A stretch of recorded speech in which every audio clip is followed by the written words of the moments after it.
to a mesh, we call that mesh analysis. Okay? So in this case, we have two meshes, and let's apply KVL to both of these meshes. Again, when we have to apply KVL, we have to look at one mesh. This is one mesh. This is another mesh. Okay? Sorry? What's the difference between a mesh and Okay, a loop can contain loops within it. That is, if you start from here, go here, then to this node, come back, over here, that's a loop. But that loop contains this small loop and this small loop within it. So it is not a mesh. A mesh is something that does not contain a loop within it. Okay. So we have a mesh over here. And when we have to apply KVL, we have to assume that current is going in some direction. Right? And that's when we get our positive and negative sign. So we'll assume in this mesh, current is flowing in this direction. In this mesh also, current is flowing in this direction. You can assume, again, you can assume both to be clockwise, both to be counterclockwise, one to be clockwise and one to be counterclockwise. It's entirely up to you. Just make sure you use the correct sign conventions. Okay. So if this is your mesh 1, let's try and apply KVL to that particular mesh, starting off over here. So how do we write KVL? How does this translate over here? For mesh 1. So it's going to be voltage 12 volt. Is it going to be positive 12 or negative 12? Negative. It's going to be negative 12. Current is coming out of the positive terminal. Negative 12 plus the voltage across 2 ohm. Let me just write it as voltage across 2 ohm. Okay? That's the voltage across 2 ohm. Voltage across 12 ohm,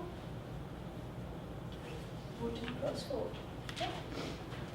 All of these are going to be pluses because they are all resistors. So voltage across 12 ohm plus voltage across 4 ohm, sum of these is going to be 0 when we apply KVL at this loop. Any questions so far?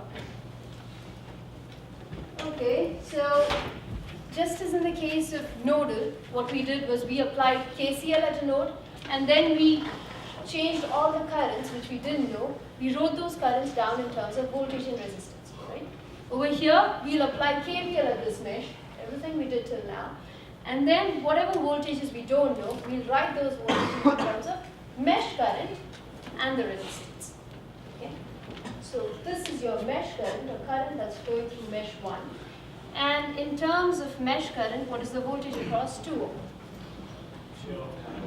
2I1, right? It's just I times R, 2I1 is the voltage across the 2 ohm. Right? Voltage across 4 ohm is going to be similarly just 4I1. Okay. What about the voltage across the 12 ohm?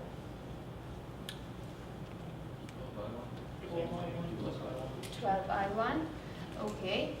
So we have I1 as the current that's flowing through this, right? I1 is the current that's flowing over here too.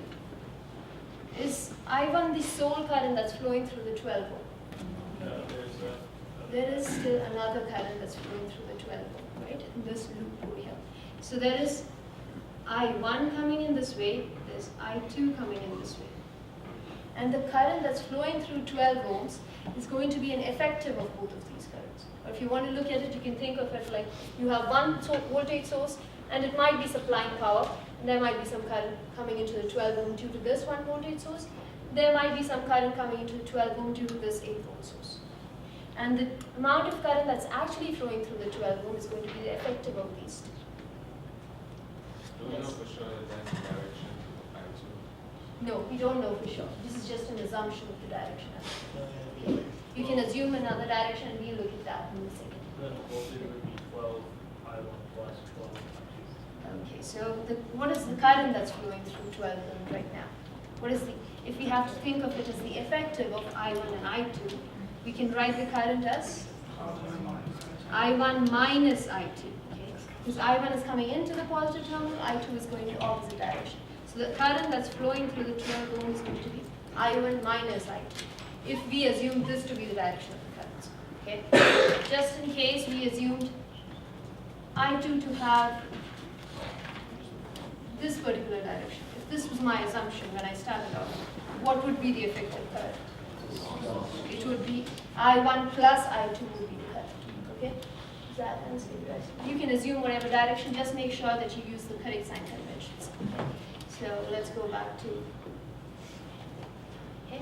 So the current through 12 ohms is I1 minus I2. So the voltage across it is going to be 12 times I1 minus I2. Okay? So follow with me? Okay.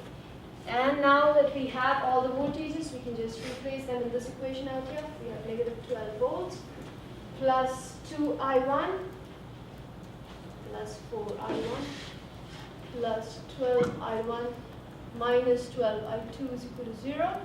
And we can simplify that, get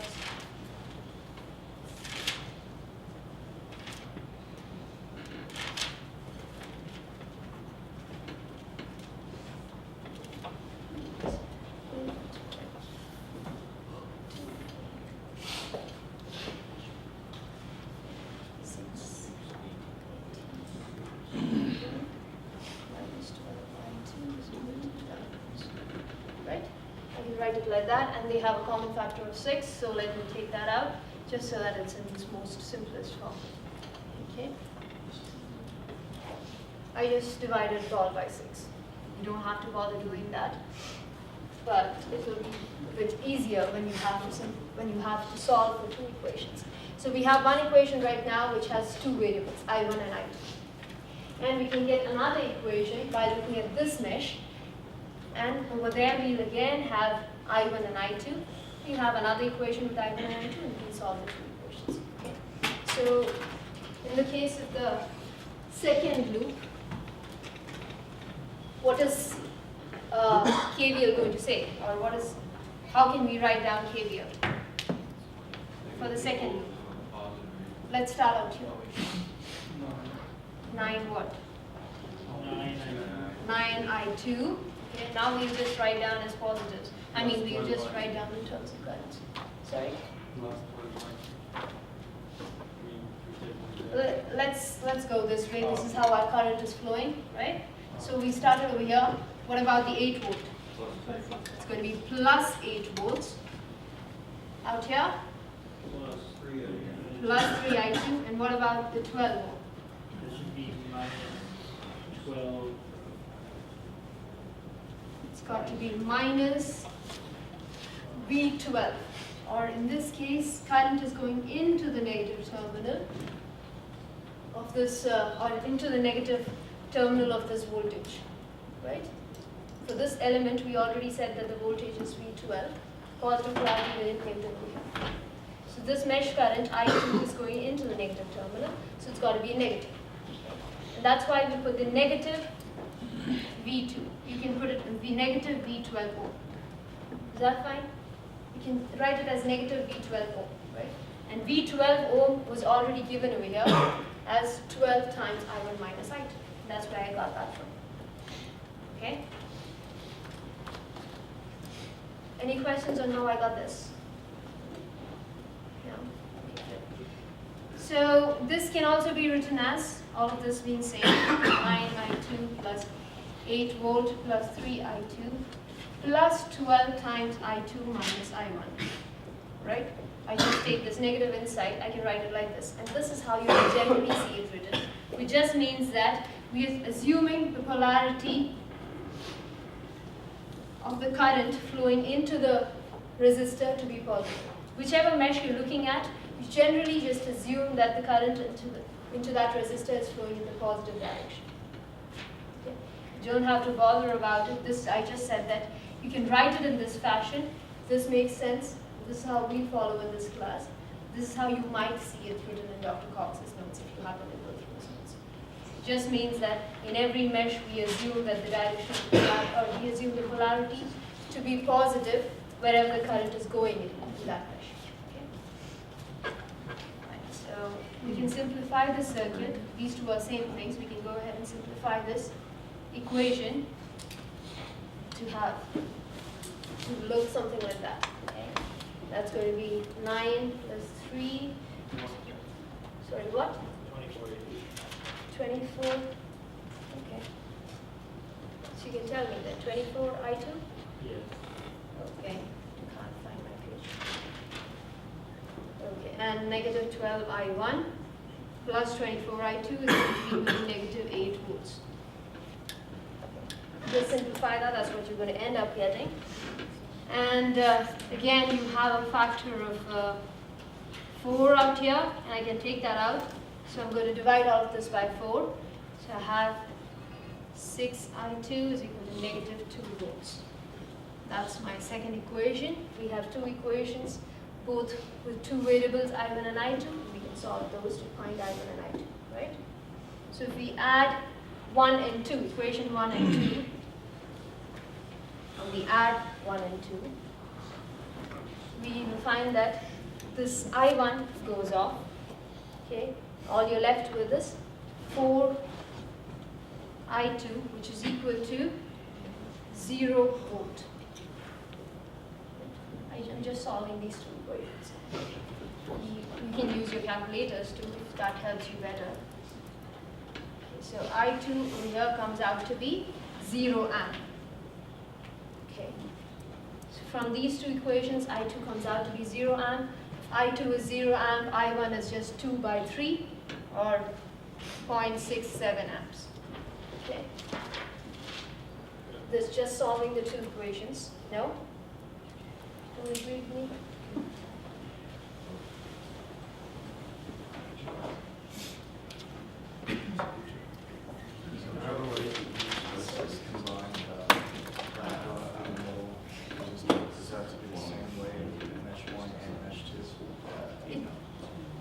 Does it have to be the same way? In the sense, does it have to be I1 minus I2? Like if you just figure out an equation for combined the first mesh, you just use that same expression for the second. Yes, you can. Like that's what we did over here. We assumed that we gave a direction for the, or gave a polarity for the voltage across the resistor, and we already had assumed a direction for the current. Okay? So we found the current flowing through the 12 ohm as I1 minus I2 because of our assumed directions. And that's the same direction we chose, the same voltage we chose across the 12 ohm in order to represent in the second mesh.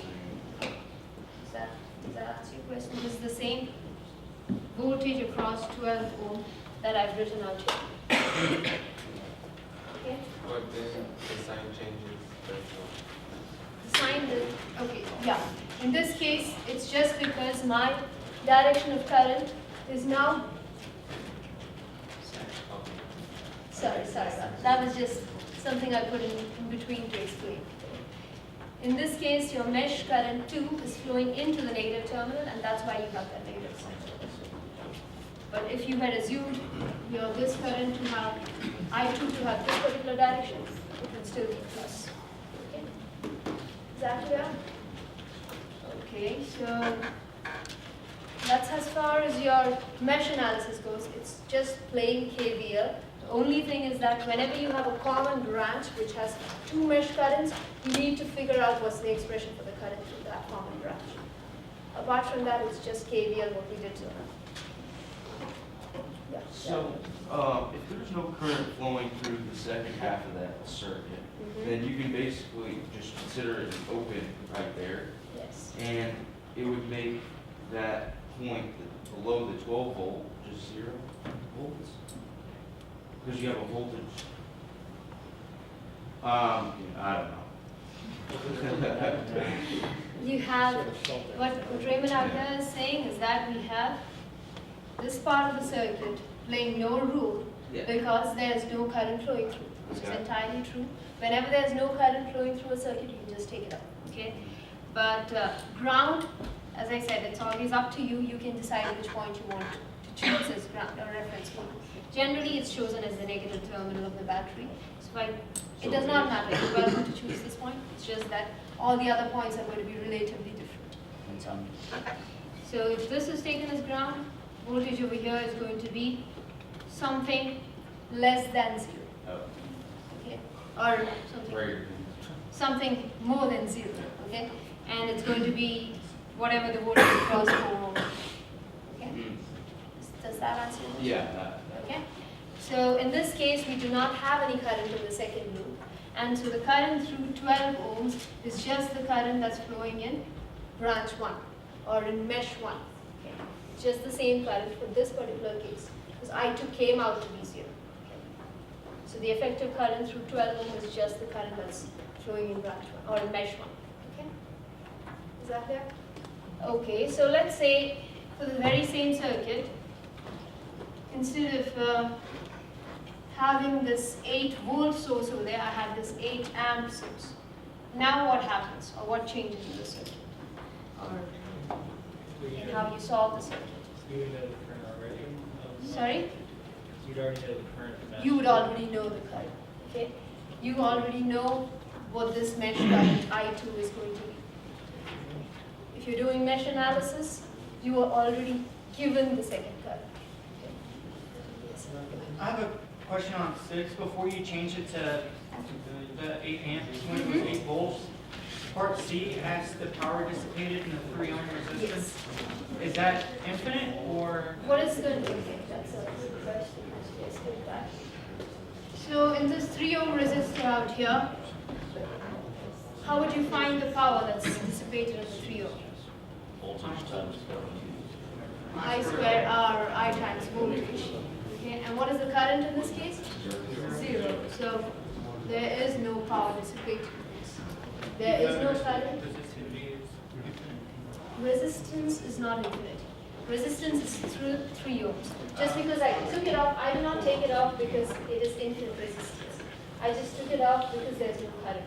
They are two different things. It does not mean whenever I have open, it does not mean that it is infinite resistance. Okay? The circuit did not actually open up. It did not fail as an open. It's just that we are saying that we can represent the circuit as an open because there's no current. Okay? They are two different things. Does that answer your question? Okay, so the next problem, we'll not be solving it here. As I told you, it's just the same circuit. Out here, you're given the current instead of the voltage. Okay? So it asks you to find I1 and I2, and I2 is already given to you. Okay? So you should be able to solve all of those problems with this much of information, and as I said, you will definitely find one problem, maybe two, on the exam from this material. You will either have nodal or mesh. So any questions on nodal or mesh so far? Okay. I have a question on the first example we did, the Nodal one. First example, yes. Where we replace the 2 volts with amps. 2 amp, yes. I'm not clear exactly what. Okay, when you replace the 2 volt source with the 2 amp, again you apply KVL at the same point, right, at node A, KCL, sorry.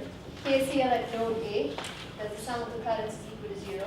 You will be starting off in the same fashion as you started with the first problem. And now you have one of the currents, or I3, already given to you. I3 is already given to you as negative 2 amps. Does that make sense? Because I3 is the current that's flowing through the branch which has 2 ohm resistance. So it's already given to you, so you don't have to replace it in terms of node voltages. So only the currents which is not given to you, that you replace them in terms of node voltage. Are we going to have to do current division to find out the current that's going through the 3 ohm and the 4 ohm resistor? No.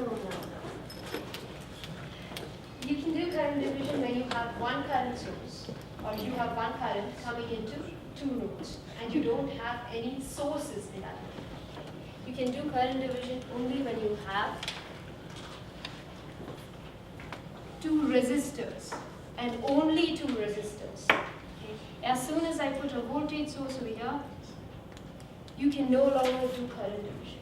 If you know, even if you know that 1 amp is coming this way, you cannot do current division anymore. I tell you this is 3 ohm and this is 2. Okay? You cannot do current division anymore because this source out here might be producing some current of its own. Is that clear? Only when you have resistors can you do current division, or when you have only resistors. Does that answer In this case, you cannot simply apply current division. You will have to do KCL at node A itself in order to actually find out any of the voltages or whatever it's asking. Is that clear? Okay, so let's move on to a new topic. This, as far as I'm concerned, KCL and mesh and nodal are just KCL and KVL. The only reason I spent some time on that is because your book, for some reason, thinks it's the most important chapter. But to me, it's just the same as KCL and KVL. If you understand KCL, KVL, you should be able to do nodal and mesh. Is that chapter 3? Yes, that's chapter 3. Yes. An entire chapter is dedicated to nodal and mesh. Okay, so anyways, which is a good thing, which means you have plenty of sample problems. So this is an entirely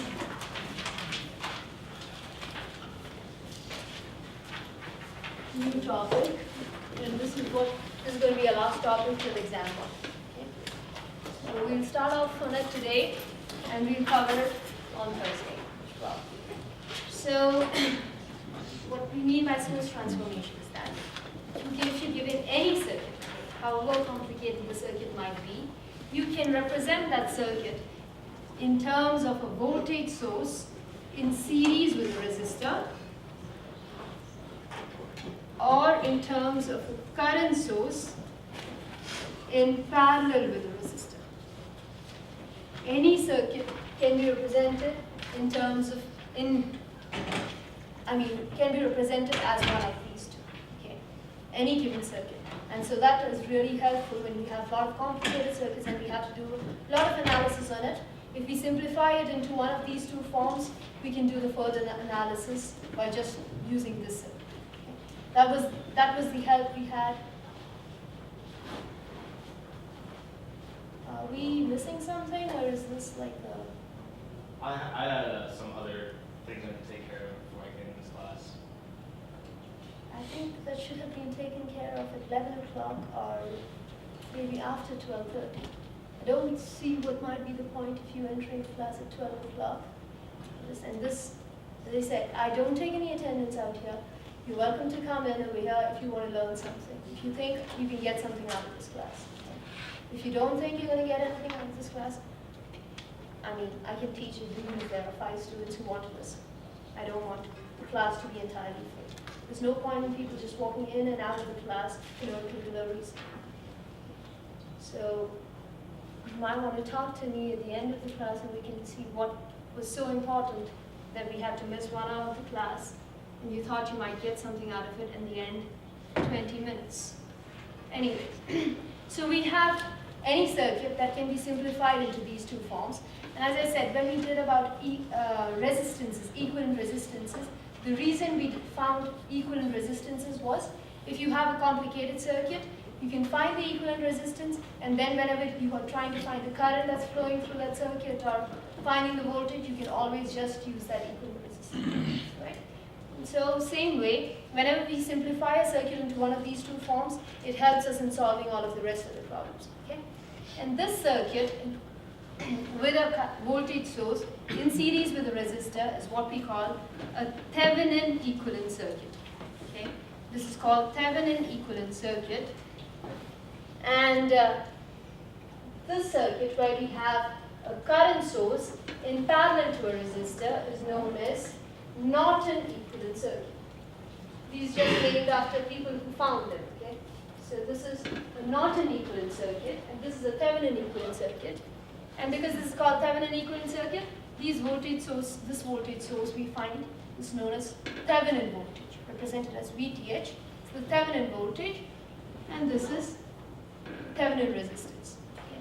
There might be a bit of information that I'll be giving you right now. So just take that down and try to follow me as much as you can for the time being. When we solve a problem, it will be a lot more clearer to you.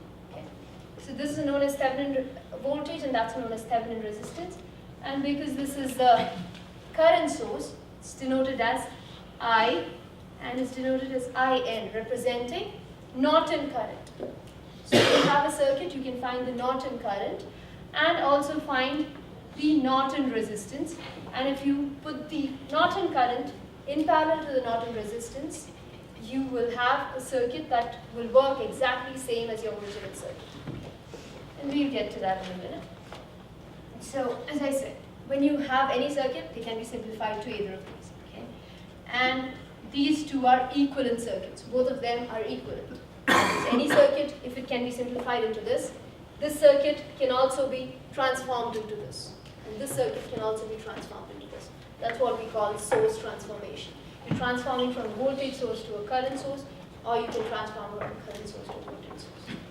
So in case you have just a battery or a voltage source and a set of resistors, you can still use that voltage source and resistors to represent any circuit that you need.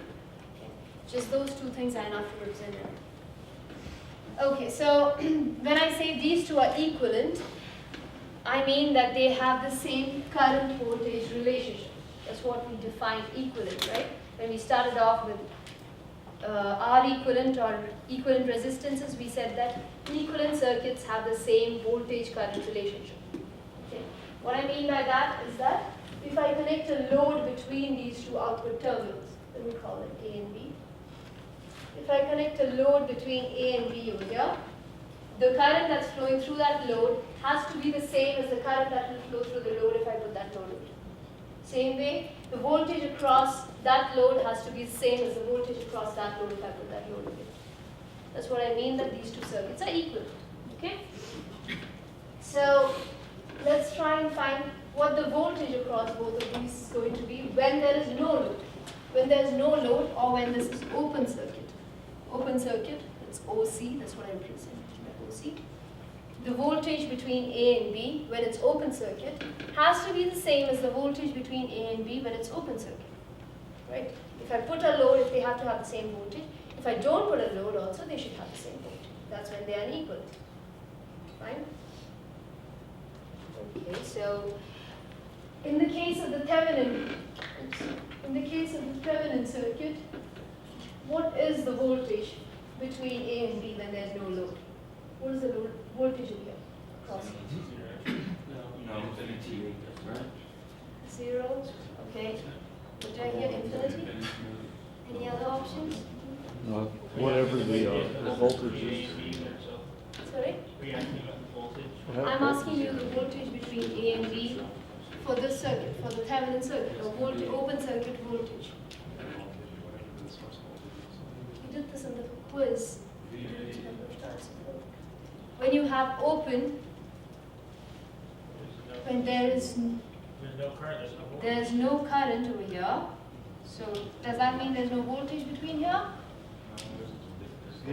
There's no difference in voltage. Thank you.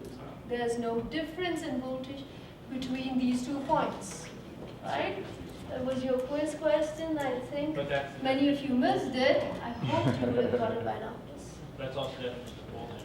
Voltage to voltage drop, right? Voltage between A and B is the voltage difference between A and B. Whenever I say voltage at one point, if I say voltage at one point, that means voltage at that point with reference to ground. Or in this case, if I say voltage between A and B, then it's the voltage difference between A and B. Okay? And voltage difference between A and B is not 0 volt. It's just that there's no voltage drop over here. So the voltage over here is the same as the voltage over here. So voltage between A and B is the same as the voltage between this and this. That was one of your quiz questions, right? And it could be another question again if this is how you're answering it. Maybe in the next quiz.